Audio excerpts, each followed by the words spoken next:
வணக்கம். செல்வகுமாரின் மாலை வானிலை ஆய்வறிக்கை 2026 மார்ச் 2 திங்கட்கிழமை மாலை நிலவர ஆய்வறிக்கை. அதிகாரப்பூர்வ வானிலை அறிக்கைக்கும் இந்திய வானிலை ஆராய்ச்சித்துறை அறிக்கையை பார்க்கவும். வானிலை அமைப்பு உயரழுத்தம் சற்று விலகி நிற்கிறது.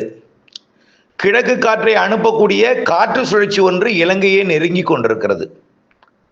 இந்த காற்று சுழற்சி ஏதும் பெரிய அளவிலே எதுவும் மழையை தந்து விடாது. இருந்தாலும் மேகமூட்டத்தை ஏற்படுத்தக்கூடிய ஒரு அமைப்பை நாளை ஏற்படுத்தும்.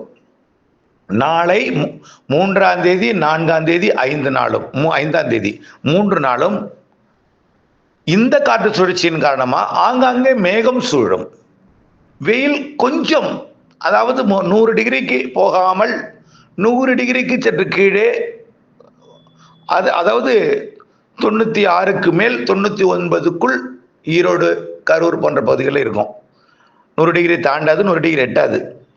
டெல்டா உள்ளிட்ட பகுதிகளுக்கு சாதாரணமாக 96 குறைந்த வெப்பநிலை, கிழக்கு காற்று இருக்கும். பனிப்பொழிவு நேற்று முன்தினத்தை விட நேற்று குறைந்திருந்தது. இன்றைக்கு அதிகாலையை விட நாளை அதிகாலை குறைந்திருக்கும். பனிப்பொழிவு இருக்காது, குளிர் இருக்கும், குளிர்ந்த வானிலை இருக்கும். மாலை வந்துவிட்டால் கிழக்கு காற்று, இரவு நன்ற ஒரு குளிர்ந்த சீதோஷ நிலை, நாளை அதிகாலை நன்றாக ஒரு குளிர் வானிலை, காலை வரைக்கும் இது உள்ளேயும் குளிர் வானிலை தான். எல்லா மாவட்டங்களுக்கும் மாலைக்கு நள்ளிரவுக்கு மேல் அதிகாலையில குளிர் வானிலை இருக்கும். மேற்கே கடலோரம்லாம் மாலை, இரவு, நள்ளிரவு, அதிகாலை. உள்ளே நள்ளிரவு வரைக்கும் கொஞ்சம் ஹாட்டா இருந்தாலும் நள்ளிரவுக்கு பிறகு குளிர்ந்து விடும். அதிகாலை எல்லாமே 22 டிகிரி செல்சியஸ் என்ற அளவில் இருக்கும். ஆகவே இப்படித்தான் வரக்கூடிய 3 நாட்களுக்கு இருக்க போகிறது. அதாவது அதிகாலை குளிர்ந்த வானிலை, மேகமூட்ட வானிலை, அதுக்கப்புறம் அதுவும் ஆங்காங்கே தான் மேகமூட்ட வானிலை. மேற்கு தொடர்ச்சி மலையில் ஒரு சில இடங்களில் தூறல் நனைக்கும் மழை, லேசான மழைக்கு வாய்ப்பு இருக்கு. கேரள எல்லையோர பகுதிகளில் தூறல் நனைக்கும் மழை பொழிவிற்கு வாய்ப்பு இருக்கிறது. அதே போல அடுத்த காற்று சுழற்சி 8ஆம் தேதி வருதுங்க. 8ஆம் தேதி ஒரு தாழ்வு சுழற்சியாகவே வருது. 8ஆம் தேதியிலிருந்து 14ஆம் தேதி வரைக்கும் நம்ம சொல்லியிருக்கிறோம். அது கேரளாவிற்கும், கர்நாடகாவிற்கும், தமிழ்நாட்டின் கேரள எல்லையோரத்திற்கும், மேற்கு தொடர்ச்சி மலைக்கும் வாய்ப்பு இருக்கு, மழை வாய்ப்பு இருக்கு. மேற்கு தொடர்ச்சி மலைக்கு, அது மேற்கு தொடர்ச்சி மலையையும் தாண்டி கிழக்கே வருமா, மேற்கு மாவட்டங்களுக்கு உள்ளே வருமா, தென் மாவட்டங்களின் உள்பகுதிகளுக்கு பொழியுமா என்பதை பொறுத்திருந்து நாம் அறிவிப்போம். நாளைக்கு, நாளை மறுநாள் வரக்கூடிய நாட்கள்ல அந்த மழை எப்படி இருக்கும் 8ஆம் தேதிக்கு மேலங்கிறது அறிவிப்போம். 8ஆம் தேதிக்கு மேல கேரளா, கர்நாடகா, தமிழ்நாட்டின் மேற்கு தொடர்ச்சி மலைப்பகுதிகளுக்கும் மேற்கு மாவட்டத்தின் மலையை ஒட்டிய பகுதிகளுக்கும் வாய்ப்பு இருக்கு. 8ஆம் தேதியிலிருந்து 14ஆம் தேதி வரைக்கும் ஆங்காங்கே. 14ஆம் தேதிக்கு மேல 20ஆம் தேதிக்குள்ள கொஞ்சம் வலுவா இருக்கு. அதுவும் கேரளா, கர்நாடகா, தமிழ்நாட்டின் மேற்கு மாவட்டங்கள், மேற்கு தொடர்ச்சி மலைப்பகுதிகளுக்கு வாய்ப்பு இருக்கு. இது கடலோரம் எந்த அளவிற்கு முன்னேறி வரும், இரு காற்று இணைவு நடக்குமா, இலங்கைக்கு நிச்சயமா மழைப்பிடிவை கொடுக்கும், தமிழ்நாட்டிற்கு எப்படி அமையும், இவையெல்லாம் ஆய்வில் இருக்கு. கண்டிப்பாக வரக்கூடிய 8ஆம் தேதியிலிருந்து 20ஆம் தேதிக்குள் 2 அடுத்தடுத்த காற்று சுழற்சி தாழ்வு நிலைகள் வரை இருக்கு. ஒன்று வலுவா கூட மாறலாம். எல்லாமே ஆய்வில் இருக்கு. கண்டிப்பா நாம சொன்னா அது நடக்கணும், அதை உறுதிப்படுத்தணும். இதற்காக நம்ம தாமதப்படுத்தணும். ஆனால் உறுதியாக மழை பெய்யும் நினைச்சு அச்சமோ பீதியோ கொள்ள வேண்டாம். நான் அச்சப்படுத்துவதற்காகவோ பீதிப்படுத்துவதற்காக வரவில்லை. அறுவடை விவசாயிகளுக்கான ஒரு திட்டமிடுதலுக்கான ஆய்வறிக்கை. மேற்கு மாவட்டங்களுக்கு தற்பொழுது உறுதியாக தெரியுது. 8ஆம் தேதிக்கு மேல 20ஆம் தேதிக்குள்ள சில நாட்கள் மழை தெரியுது.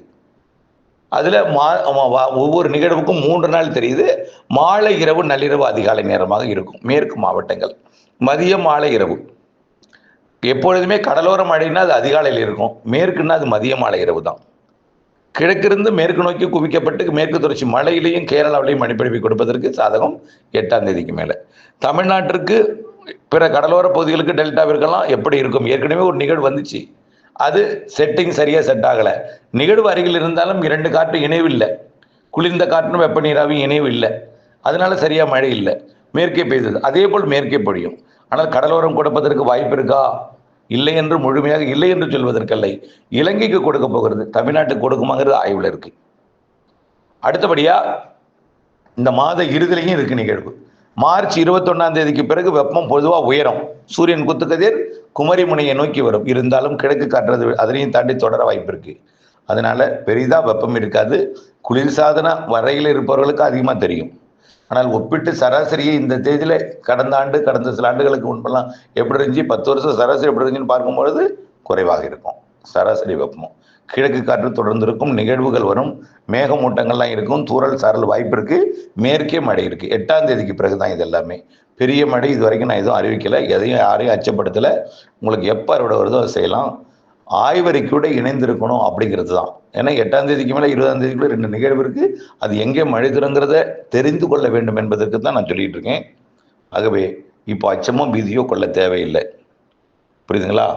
ரொம்ப எச்சரிக்கையாக சொல்ல வேண்டியிருக்கு. தேவையில்லாத முன்னெச்சரிக்கை எடுக்கிறீங்க. புரியுதுங்களா? அதுக்கு தான்.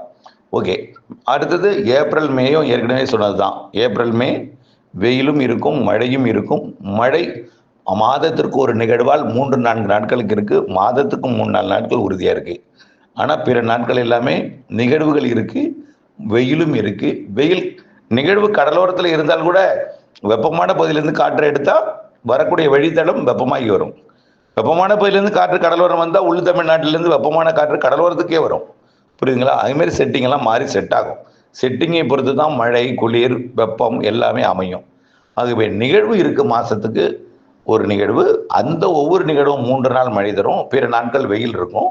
மேகமூட்ட வானிலை எல்லாம் கலந்த வானிலையாக தான் இருக்கும். ஏப்ரல் மே இறுதியில் தென்மேற்கு பருவமழை சராசரிக்கு சராசரிக்கு முன்கூட்டியே தொடங்கும் தென்மேற்கு பருவமழை. வேறு எந்த மாற்றமும் இல்லைன்னு சொன்னதில்லை. மே மாதம் ஏப்ரல் மாதம் 2 மாதமுமே மாதத்துக்கு ஒரு நிகழ்வு இருக்கு. அது எப்போங்கிறதெல்லாம் வரக்கூடிய நாட்களில் சொல்லலாம் கண்டிப்பாக. ஆனால் நிகழ்வு இன்னும் ஒன்று கூடுதலாகவே இருக்கும். ஆனால் ஒரு நிகழ்வு தான் வலுவாக இருக்கும், ஒரு நிகழ்வு தான் மழை தரும், ஒரு நிகழ்வு மிரட்டல் தூறல் சாரலோட போயிடும், ஒரு நிகழ்வு விலகியே போய் எட்டி போகலாம். ஆனால் ஒரு நிகழ்வு உறுதியாக தெரியுது, மாதத்துக்கு 1, ஏப்ரலில் 1, மே 1. மார்ச்சில் 2 நிகழ்வு தெரியுது. 2 நிகழ்வு மேற்கு கேரளா எல்லையோரத்துக்கு மட்டும்தான் மழை தெரியுது. இங்கே இருக்கும் அனல் எப்பொழுது என்று உறுதிப்படுத்தவில்லை. எப்படி, எவ்வளவு, எந்த இடம், இவையெல்லாம் என்ன உறுதிப்படுத்தலை. தொடர்ந்து இணைந்திருங்களா அப்டேட்ஸுடன். அதே போல் தென்மேற்கு பருவமழையை நம்ம சொல்லிட்ட முன்கூட்டியே சராசரிக்கு கூடுதல் தான். எல்னினோ இப்போ கிடையாது, இப்போ வரைக்கும் லானினா தான் தொடருது. அப்படி மாற சூழல் இருந்தாலும் அதாவது கடல் நீரோட்டம் வட்டமடித்து கொண்டிருக்கு, நடுநிலையாக மாறலாம். ஆனால் பெரும்பாலும் ஆசிய பக்கம் குவித்து கொண்டு தான் இருக்கு. உடனடியாக நடுநிலையாக மாறவும் வாய்ப்பில்லை. எது எப்படியோ ஆசிய பக்கம் வெப்பம் மிகுதியாக தான் இருக்கும், நிகழ்வுகளுக்கு சாதகம் இருக்கு. வங்கக்கடல் வெப்பத்தை விட அரபிக்கடல் வெப்பம் உயர்ந்திருக்குன்னு ஏற்கனவே சொன்னோம். முன்கூட்டியே தொடங்கி தென்மேற்கு பருவமழை, முன்கூட்டியே நிகழ்வுகளுக்கு சாதகம் அரபிக்கடலில். வங்கக்கடல் வெப்பம் உயரும், சூரியன் குத்துக்கதிர் வந்தோன்னு உயர ஆரம்பிக்கும், படிப்படியாக உயர தொடங்கியிருக்கு அதுலேருந்து. ஆனால் வைகாசி காற்று கொஞ்சம் தாமதம் ஏற்படலாம். வைகாசி காற்று தொடங்குவது தாமதம் ஏற்படலாம். எப்போதும் சித்திரையிலே தொடங்கிற வைகாசி காற்று இந்த வருஷம் வைகாசி மாதம் தான் தொடங்கும், அப்படி இருக்கும். புரியுதுங்களா? இவையெல்லாம் அப்டேட்ஸை அறிய அப்டேட்ஸோடு இணைந்திருங்கள் என்று அன்போடு கேட்டுக்கொள்கிறேன். நன்றி.